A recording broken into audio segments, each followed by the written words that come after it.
तो बच्चों हम जान लेते हैं पहले कि मिश्र धातु क्या होता है, क्योंकि मिश्र धातु से हर साल एक क्वेश्चन पूछा ही जाता है आपके एग्जाम में, और इसे आप लोग ध्यान से पढ़िएगा, ये आपके एग्जाम के लिए बहुत इंपॉर्टेंट है।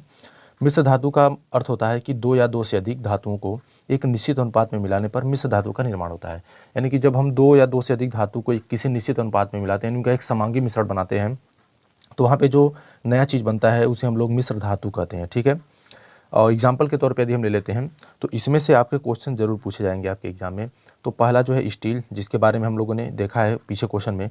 तो स्टील का जो निर्माण होता है लोहा, क्रोमियम और कार्बन, यानी कि आयरन क्रोमियम और कार्बन, इसके मिश्रण से स्टील का निर्माण हो जाता है।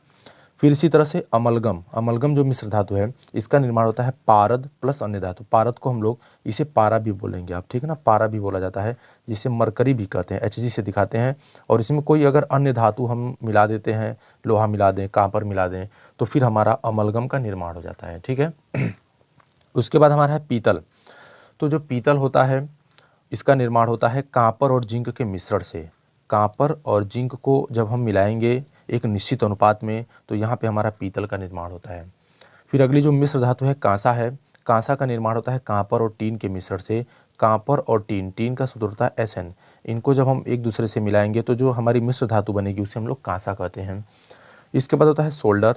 तो सोल्डर जो होता है लेड और टीन, लेड जिसे हम लोग सीसा भी बोलते हैं, ठीक है, सीसा और टीन जिसका सूत्र Pb होता है, और फिर इसमें Sn को मिलाते हैं तो जो हमारा मिश्र धातु बनता है उसे हम लोग सोल्डर कहते हैं, जिसका उपयोग हम लोग सोल्डिंग